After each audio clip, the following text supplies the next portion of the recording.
دا حدیث تاسو ته موي چې غټو کتابونو کې مشکات کې نشي کتی نو دی فضائل اعمال کې مشتا وی الله رب العالمین به د قیامت ورځ د حشر د یو څلور کافر رسول الله مبارک بیان کړ د حشر با د فرعون د قارون او د حامان او د ابی ابن خلف سره کیږي الله اکبر ته په خدای یقین وکړه چې دا حدیث کله ما ته مخې ته راشي کنه زم خدای پاک دا خو ډیره لویه د شرم خبره ده حشر زګونانګار سره شو خدای دې مساتی خدای دې زمونږ استاد او حشر د نیکانو خلکو سره راولي خدا سوق تاسو ته پته لګي فرعون سوق دی الله اکبر فرعون آغا کافر دی کافر چې قرآنی کافر دی قرآنی کافر درب دعوی کړو چې زه خدای یم دا په نص د قرآن ثابته ده انا ربکم الاعلی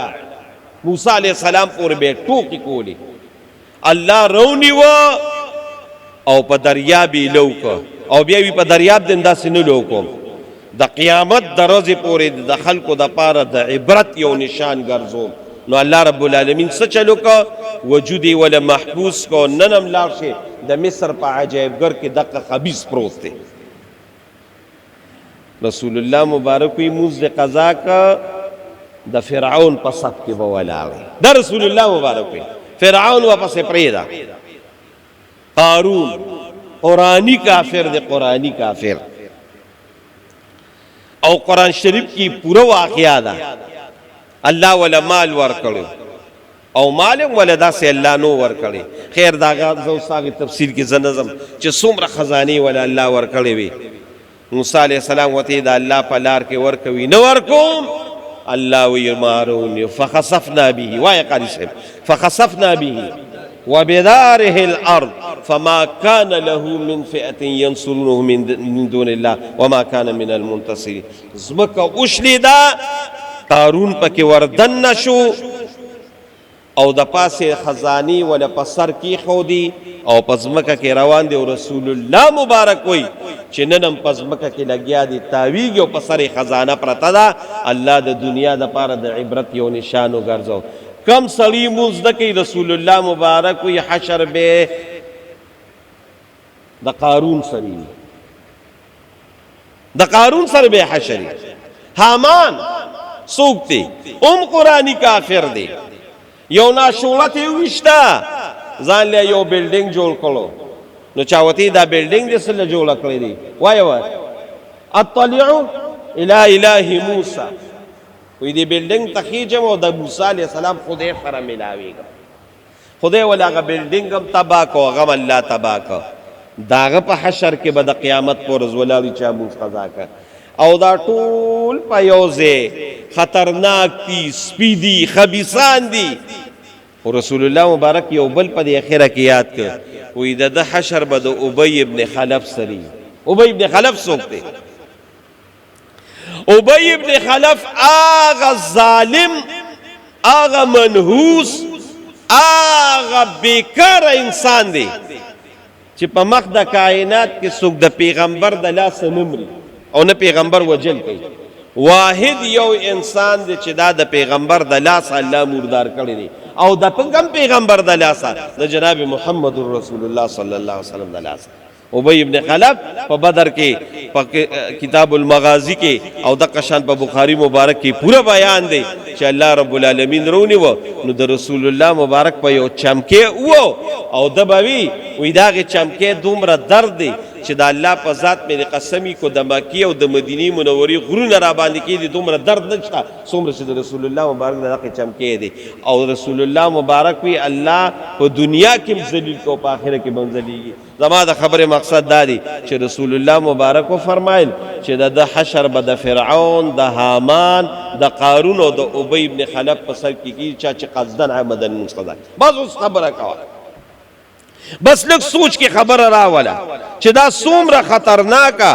او څومره د عبرت نه ډکې خبرې دي د دې رون د دې برونو ځان د دې خبرې نه ساتو د موږ به پوره اهتمام کو او کو دیو نه کا نو دغه حدیث د قرآن د آیاتونه په خپل ځای خو زمونږ د دې دین یو ډېر لوی عالم دی او زمونږ دا طالبان یې پیژني او دا علماء یې پیژني. حافظ ابن حجر اسقلانی رحمهم الله چې شارح د بخاری دی او یو ډیره بهترینه شرح یې لیکلې ده، د علماو ته پته لګي، فتح الباری بهترین شارح دی. نورم ډیر کتابونه لیکلي دي، یو نیم سل کتابونه لیکلي دي، یو نیم سل کتابونه. لوی عالم دی. یو کتاب یې لیکلی دی چې هغې ته الزواجر من اقتراف الکبائر،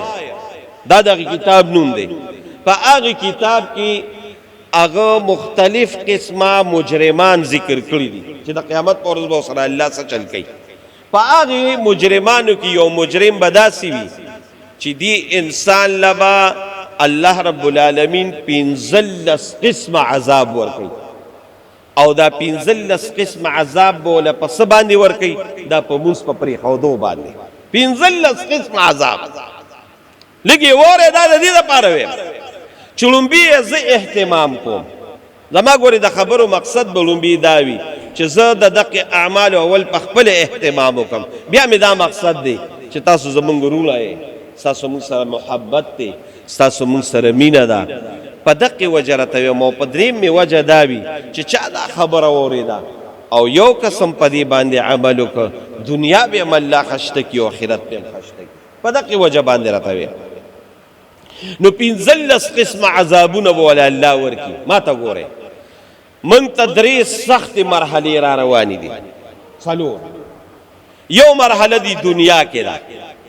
جون تیرو لګیا دی، د چا 50 کاله 60 کاله او یا کاله. بیا دویمه مرحله هغه د زنکدن ده، د زنکدن خبره. بیا دریمه مرحله زمونږ او ستاسو یو جون هغه په قبر کې دی، او بیا 4م نمبر د قبر نه بیا پاسېدل دی او د حشر میدان ته تګ. اوس کم سړي، کمې زنانه، کم انسان مسلمان چې مونځ ضایع کړ،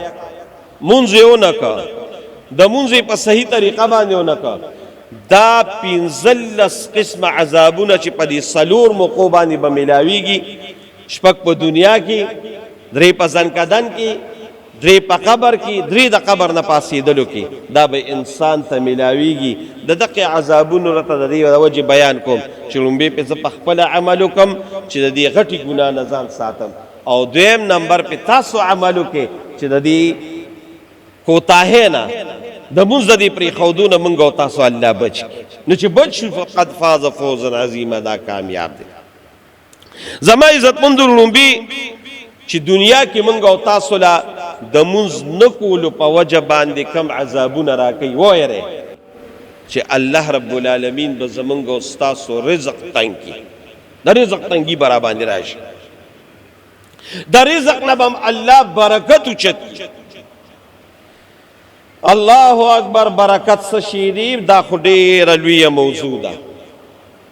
خو زه به راته آسانه خبره ده وکړم چې ستا کم رزق دی. ګوره موږ خو چې دې جومات کې څومره یو، ټول هغه طبقې والا یو چې متوسطه طبقه یو، رزق پسې لګیا یې، تاسو ټول مزدوري کوئ، لګیا یو. د مونځ به لومبي په دنیا کې دا کمال وي چې الله به د رزق کې برکت واچي. معمولی رزق به وي، خوشحالي به پکې ډېره وي. دا د مونځ لومبي کمال دی نو چې الله رب العالمین به د رزق کې او زندګۍ کې به د الله برکت واچي. لږ رزق به وي، د خوشحالۍ رزق به وي. او دویم نمبر دا دی چې زندګۍ کې به د الله برکت واچي. دا زندګۍ کې برکت څنګه؟ ما ته وګورئ، د زندګۍ د برکت ته آسان مثال کوم. دنیا کې موږ او تاسو ژوند تیرو، د چا 100 کاله ژوند دی، د چا 4.5 کاله، د چا 15 کاله، د چا 80 کاله. ما ته وګورئ چې د کم انسان 100 کاله 200 کاله عمر وي او مونځ نه کوي، هغه د 200 کالو نه چې ستا 50 شپېته او یا کاله زندگی وي، الله به د دې مونځ د برکته د هغې 200 کالو د عمر نه زیاته پیدا الله په دې او یا کاله کې درکړي. دا به زندګۍ کې برکت وي.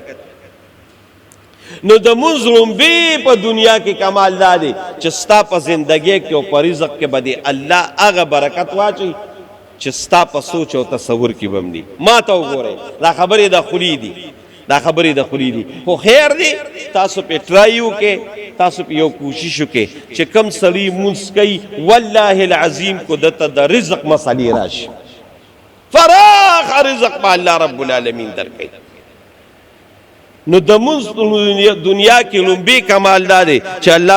الله رب العالمین به د رزق کې برکت واچي. دویم نمبر دا وره چې کم سړی په اهتمام سره باقاعده با جماعتا په صحیح طریقه مونږ کوي، الله رب العالمین بدد په دې مخ کې یو نور واچي، یو نورانیت په واچي.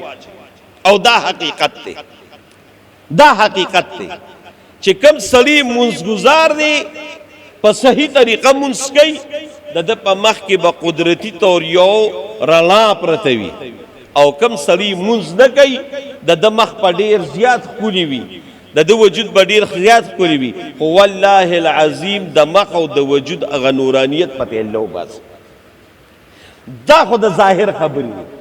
او که د باطن خبرې کې، د باطن خبرې نورونو موږ د دنیا کې اوسو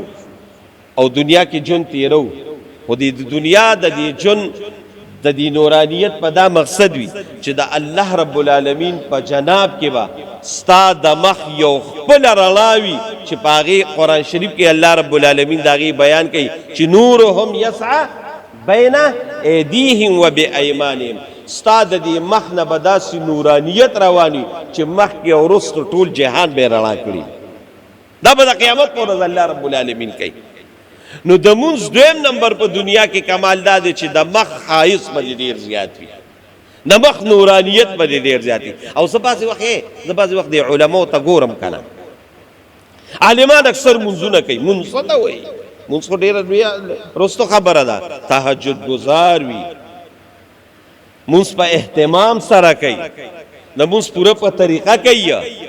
زمونږ د دې کراچۍ یو عالم و تیمور جانه مولانا رشید احمد گنگوهی د هندوستان، یو بهترین عالم، یو ښکلی عالم. یو ځل جومات ته راغی او چې جومات ته راغی نو په جلا شو، چې په جلا شو نو جللي خلکو ته یې ولې جاړې؟ زوی دې وفات شوي نه، په کور کې دې حادثه رالوي نه، نو یې څه چلو شو؟ مولانا رشید احمد گنگوهی هغه انسانو چې داغه په مخ باندې علماو لیکلي دي په سوونو کافران الله مسلمانان کړي چې مخ ته به سره وکړي. هغه په دې باندې نه جالم نه پدې نه جالم وي پس جاړي. فاروق جانا وی 26 سال شو، 26 سال شپږ کال شو چې په شپږ کال کې په لومبي ظلمانه تکبیر الله فوت شو. تکبیر الله خو تاسو نه درې کړه، دا امام چې الله اکبر کی او الاخرت ني شور کړی دي ته تکبیر الله وي. تکبیر الله کم شان دی هغه ورته بیا بیان کم. شپږ اشکال کې پلومبي ظلمانه تکبیر الله لا دا څه خلک نو داوی د مخونو نه برلا نه راخی، داوی مخونه بروخانه نه وي. نو دویم نمبر په دنیا کې دا کمال وي چې الله رب العالمین با د مخ روخانه کې. او دریم نمبر دا وره چې کم سړی مونږ نه کوي د په عمل به ثواب نه لیکل کیږي. اوس د ثواب څه مطلب دی؟ د ثواب ورو مقاصد هغه مختلف دي، خو زه ورته یو آسان شان خبره وکم. آسان شان کور کې لګیا دي مونږ کله او نه ثواب نه لیکل کیږي. کم سړی باقاعده مونږ کوي الله به د په عمل کې ثواب لیکي. ثواب څه مقصد ده؟ اسجان راي تراله منزله هغه خزانه نه رااله، نور دا زمون مرګري د علاقو لندو نه رااله. چې کله تاسو دا مقصد و چې یاره موږ د جمعې مونځ لزو، د جمعې مونځ او را روان شو، نو دا په حدیثو کې دي. هغه نور فضایل لته نه وي، نور فضایل لته نه وي، دا په حدیثو کې دي چې کوم انسان خالص د الله د رضا دپاره جمعات ته را روان شو، لکه د چې د بیت الله دپاره د عمرې او د حج احرام وتړه. اوس د هغې څومره لوی ثواب. یو قدم باندې به د ګناه معاف کیږي او په یو قدم باندې به الله ثواب لیکلی کیږي. دا د مونځ د برکته، د جماعت د مونځ د برکته. نو د ده به الله رب العالمین عمل نه قبلی، د عمل نه قبلولو دقه مقصد دی، ثواب به ورته نه میلاویږي. او پنځم نمبر ودا دی چې کوم سړی مونږ نه کوي کنه نو قدرتی طور دا رسول الله مبارک وي چې د مخلوق په زړه کې به د نفرت پیدا کی د دې انسان خلاف په نفرت پیدا کی او دا مونږ وینو دا ستاسو د علماء سره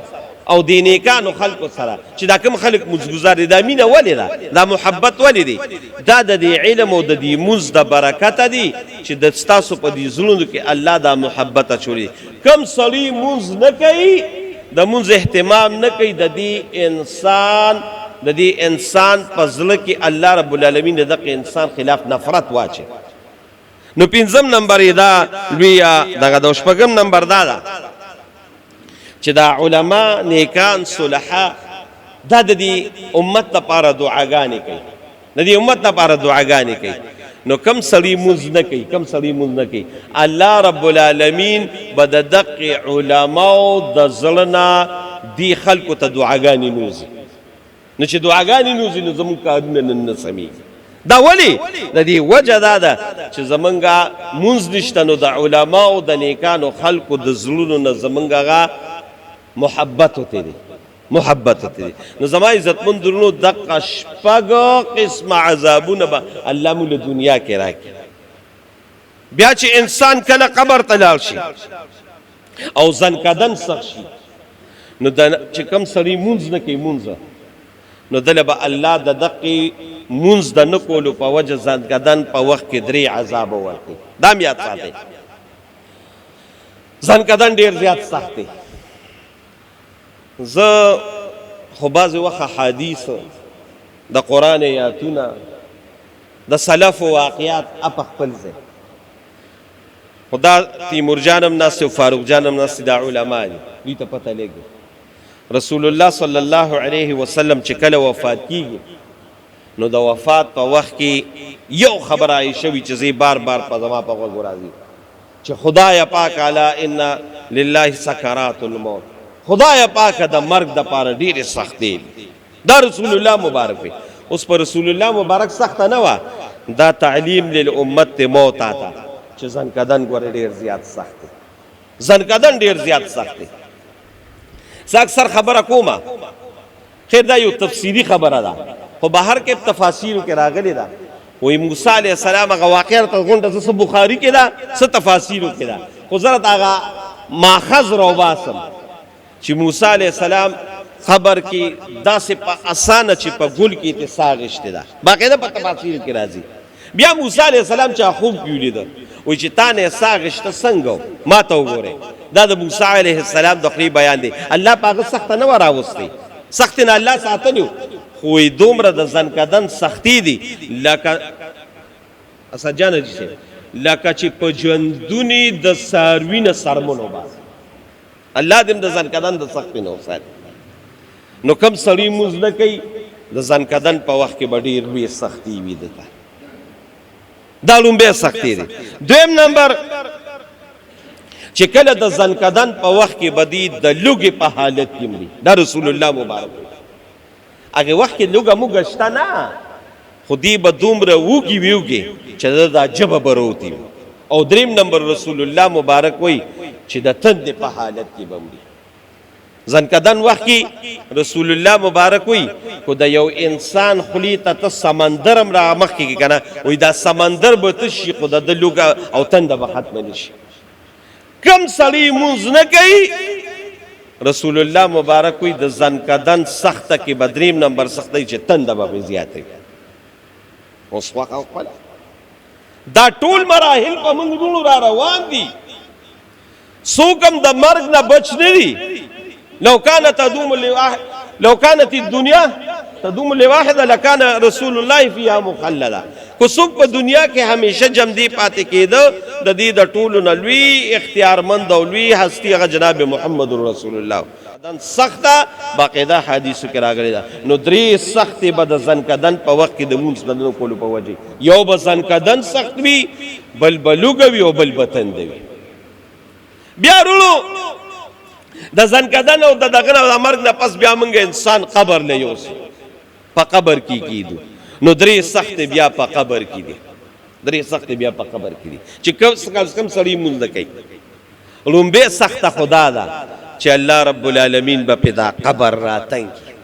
او باقاعده حدیثو کې شته. نو دا قبر چې په راتنګ کی کنه نو څنګه په راتنګ کی؟ نو رسول الله مبارک دا غیغه کیفیت دا سے بیان کړ چې دا قبر په دا سرابن کی چې دا ګوتې دا سکړي. ما ته خیال دی کنه دا ګوتې دا سکړي وې دا قبر په دا سرابن کی چې د خیال اخدا پخته دی غسل پختو کې بداس مخدي کم سړی مونږ نه کوي د قبر لومبه سخت بداوی چې قبر به الله رب العالمین هغه تنګ. او دریم نمبر بداوی دویم نمبر دا چې د خیال اخنو غسل اخنو د مخکې نو د رستو نه او د پورته نو د لاندې نه. حافظ ابن حجر اسقلانی رحمه الله په خپل کتاب کې لیکلی دي چې د مونږ نه کولو په وجه باندې خي طرف غسل شاته مخته پورته ولاندې د شپږو والو الخونو کې بدی په منځ کې په اور کې پروت دیو منځ کې په اور کې پروت. اوس شپه ورځ او څومره وخت دی زه اکثر د مرګورو ته وایم دلته زموږ جو یو قبرستان دی زما د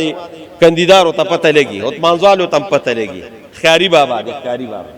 د خیاري بابا یو کتاب ما سری دی روحانی تړون 50 د پاسه زر صفحې دی او د ډېر لوی لوی او کابرو خبرې دي پکې. داغه د متعلق مې پکې دا خبره کوله دا مې تقریبا یو لس کاله مخکې کتلو وې د نن 350 کاله مخکې تیر شوی دی 350 کاله مخکې تیر شوی دی دا ښکاري بابا. اوس په قبر کې زمونږ څومره زندگی ده په سوونو نه په زرګونو کاله د مونږ نه کولو په وجه باندې به هر ورځ عذاب بدی دا سی الله دې مونږ او تاسو ساتي.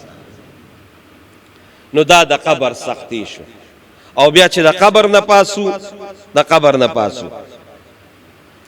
نو لومبي چې انسان وي د قبر نه پاسي او دا په حدیثو کې دي او کم سړی مونږ نه دی کړی په اهتمام نه دی کړی با جماعت نه دی کړی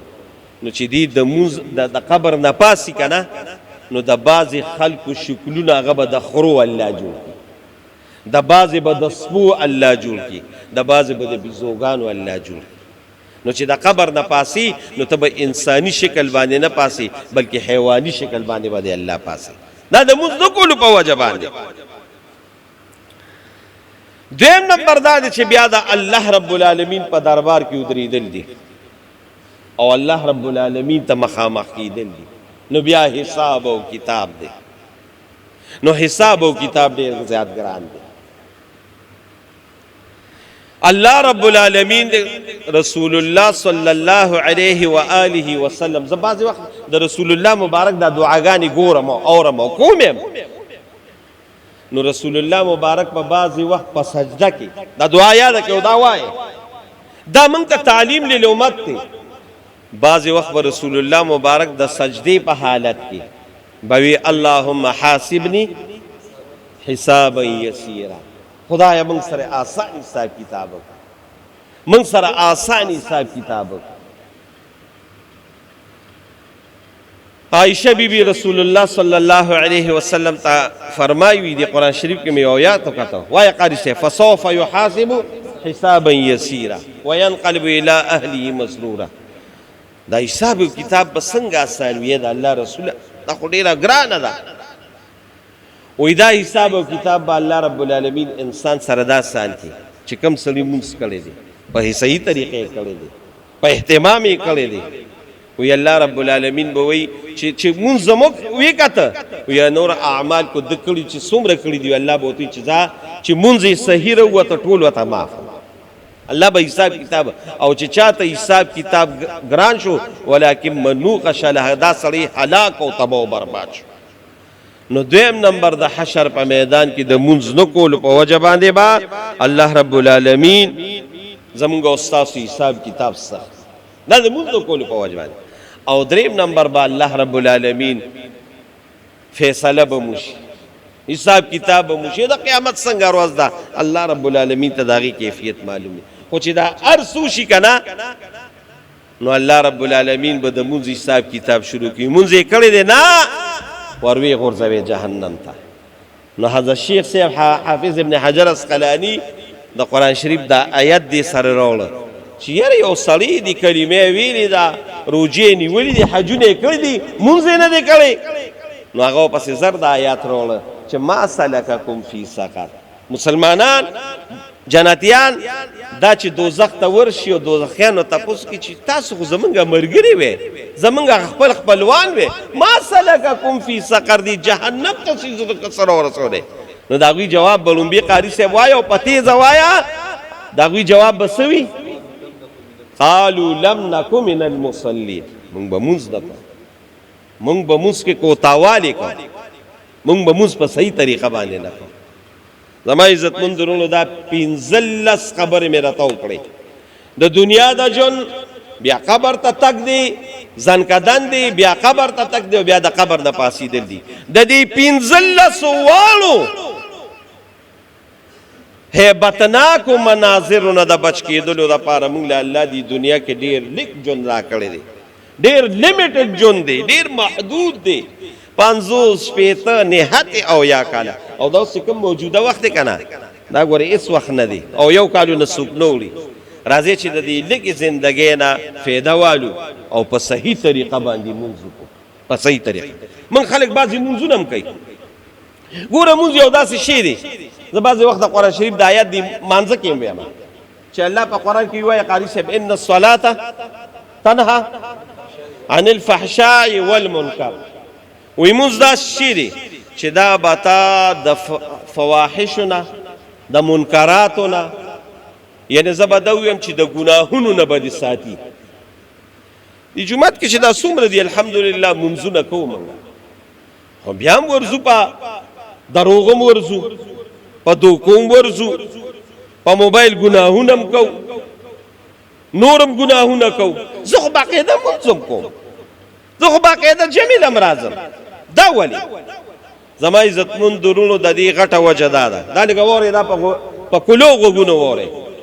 چې زمونږ منځونه صحیح نه دي زمونږ منځونه په صحیح طریقه نه دي زه راته دا قسم خورم قسم دا زمونږ د جمعې دا مجلس او د جمعې دا اجتماع دا یو تربیتي اجتماع وي دا نه چې به زه لګیا یم او تاسو ته مې دغه تقریر یو جلسه شروع کړې ده سیاسي جلسه ده نه نه دا خو د دې لپاره چې دا خبرې زه کوم قسم په خدای زه چې د کور نه روزم زه 2 رکعاته نفل وکم او دا ویم خدایا چې زه جومات ته ځم او دې قوم ته څه ویمه لومبي پې خدایا ما له د عمل کولو توفیق راکړي ځکه زه تاسو ته یم چې پلانکي کار مه کوه زه لګیا یم تاسو ته یم چې هلکه فلمونه مه ګورئ او لګیا یم سالما ته روان یم ته به یې استاد دي دا ته څه وې په خپله پې عمل نه کوې تاسو خو بیا پښتانه خدای پاک دې ستاسو د ژبې نه وساتي امین یو مو نه وي وی مولا بل ته مسلې کوي وایه صدیقه او خپله پې عملې کوي دا تاسو وایې که نو موږ هم د دې خبرې نه ځان ساتو چې تاسو ته یو مسله کوو چې هغه ول په خپله زندګۍ کې زه راولم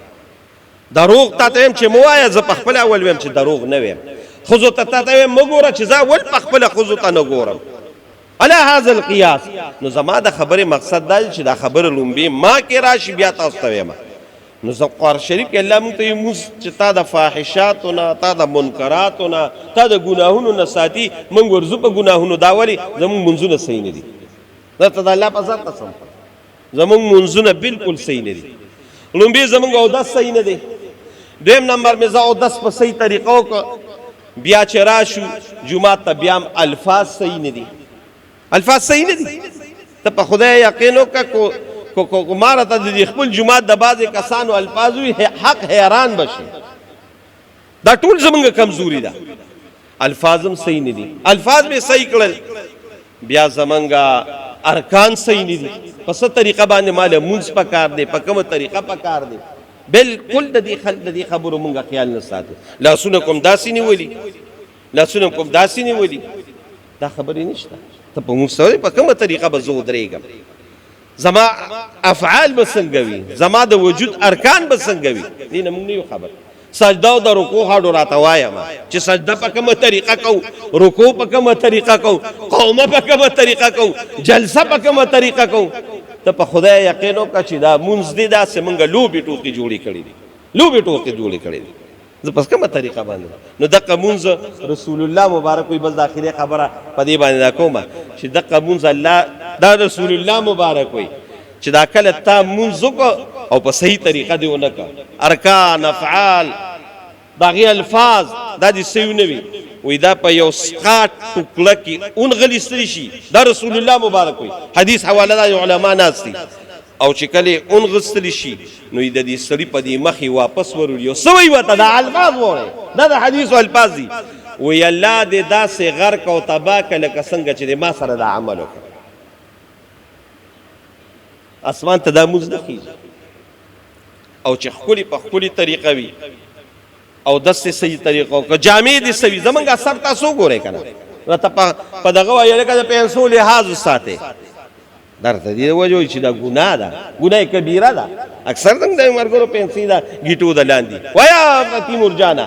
بخاری مبارک حدیث ته چې کم پنسي د گیټو د لاندې دي دا به کم ځای کې وي فنار دا به اور کې وي ګورئ دا معمولی خبره مه کوئ زه د اکثر د مرګرو ته پنسي مونږ چتې ساتو چې د مجلس ته خواړو نه ویسو نه چا راته دا وایي چې لکه استاد یې داسې چل لیکو بلکې ته به ښه ښکلې ښکارې مهذب به ښکارې پنسي زمونږ دقه حل دی مونځ زمونږ دقه حل دی کله په یو ګیټې کله په بله ګیټې رکوع د سجدې د قومي او د جلسې خواړو وایم چې هغه مونږ په کومه طریقه باندې کوو او که ته چېرې په ښکلې طریقه کې تا ته غوسه کېږي دا دومره پکې اوږدې کې ولې زویم خدای دې لوچه وه موږ به د رسول الله مبارک هغه طریقه کوو که ته په دې باندې غوسه کېږي الله دې داسې نه کړي او که ته په دې غوسه کېږي خدای دې بس سم که نو دا به وویم نه په د چا پروا مه ساتئ د الله په احکاماتو کې د چا پروا به نه ساتئ ولا یخافون لومته شابه که نه ولا یخافون لومته لائم د چا پروا به نه ساتئ د الله په احکاماتو کې که د باندې ښه ده او که د باندې بده ده نو زما عزتمند ورونو کوشش وکړئ د دې دپاره بهترینه طریقه دا ده چې تاسو چې تبلیغي جماعت کې لاړ شئ مونځ په صحیح طریقې زده کړئ علماو ته کښېنئ ته په خدای یقین وکړه موږ خو دې مرګرو ته وایو تپوس موږ نه وکړې یو کار زما غلط وینې ما ته ووایي استاد دا کار څنګه وکړو زه به پخپله د هغې غذانتي کوم نو د علماو نه تپوس نه خپل نو منځونه صحیح کوي رونو د الله رب العالمین په دربار کې زموږ ودرېدل دي دنیا کې به هم الله دې کامیاب ساتي آخرت کې هم قبر کې هم حشر کې هم او بیا د الله رب العالمین په جناب کې کودال وي بیا زموږ دپاره هېڅ هم نشته بلکې دا ځمکه به رانه خالي شي دا ځمکه اخیری خبره کوم قاري صاحب یو شه فرعون چې کله مردار شو نو په قرآن شریف کې دي په قرآن شریف کې وی فما بکت علیهم السماء والارض وی نه په ځمکه وجړل او نه په اسمان وجړل زمونږ د علماو د دې تفسیر د لاندې لیکلي دي چې کوم سړی په ښکلې او په صحیح طریقه باندې مونځ کوي که نه نو علماو لیکلي دي چې قسم په خدای د پسې د خپل جانماز جاړي د پسې د خپله لوټه جاړي د پسې د خپله ټوپې جاړي چې خدای په ښکلې طریقه باندې به مونځ کوو د پسې دا جاړي نو ځان پسې ځمکه او اسمان او ټوپې او رحیل مه جړوې چې بیا هغه جاړي هېڅ به راباندې د هغې هغه وجړوې او چې راباندې ونه جړېږي د دې څیز نه ځان وساتئ رب العالمین دې اول زما مونځ صحیح کړي او بیا دې الله رب العالمین ستاسو زموږ د ټولو مونځونه صحیح کړي او د دې دپاره واحده لار هغه دا ده چې علماو ته لنډ شي منځونه زده کې او دویم نمبر د تبلیغي جماعت سره ځان ټچ کې د دې دپاره هغه ده د بل هغه اصلاح او هغې سره به ګورو اول خپل اصلاح راوله چې زما د اصلاح څه شي د علماو په جماعتونو کې لاړ شي د خپل اصلاح راولي او د خپل منځونه ټیک کې دنیا به هم ښه وي او آخرت به هم ښه وي الله دې موږ ټولو له د دې عمل توفیق راکړي دعا وکړئ الله زموږ په حال باندې رحم وکړي الله زموږ ګناهونه معاف کړي الله موږ او تاسو له صحیح مانځه توفیق الله را نصیب کړي په ښکلې طریقه الله د مونځ توفیق را نصیب کړي او زموږ د مونځ کوم افعال دي ارکان دي الفاظ دي څومره هیئت دی خدای هغه ټول صحیح کړي یا الله موږ له توفیق راکړي او د مونځ کولو با اهتمامه پنځه واړه وخته خدای د با جماعت مونځ توفیق راکړي کومو کسانو نه شوي دي نو د قرآن شریف د آیات کې الله عجیبه خبره وکړه فخلف من بعد خلف اضاعوا الصلاة فسوف يلقون غیا بیا وبسې الا من تاب څه شوي دي خدای پاکه بس په هغې باندې زما ندامت پرېږده بس چې هغه شوي دي هغه بس پرېږده زموږ د علما خو وي چې د هغې هغه دغه راوړی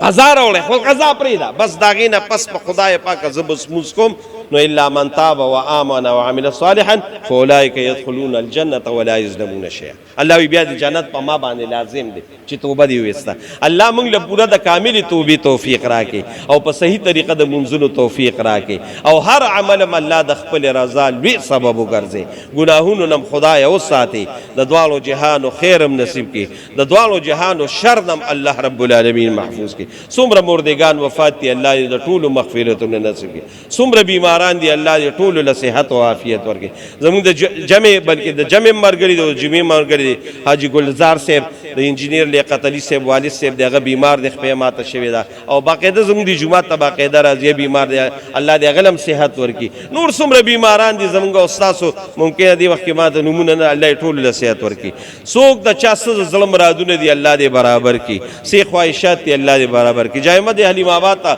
څومره مزګزار راغلي دي خصوصا زموږ خدا خپل قربانه مرګري دي او ډیر پکې د بار نه ملمانه راغلي دي ټولو د پاره دعا وکړئ الله مالونو اولادونو بچو کاروبارونو کې برکت واچي او دوی کومه مینه محبت من سره د منبر د خاطره د دې مصلی د خاطره ساتي رب دا منبر او دا مصلی د خود رسول الله میراث دی نو د رسول الله مبارک سره مینه ساتي الله دې ولې د دقې مینې په عوض کې د دنیا او د آخرت خوشاله ورکړي څوک زموږ دا بیانونه اوري الله دې ولې هم د دنیا او د آخرت خوشاله ورکړي او د ظلم رادونه دې برابر کړي برحمتک یا ارحم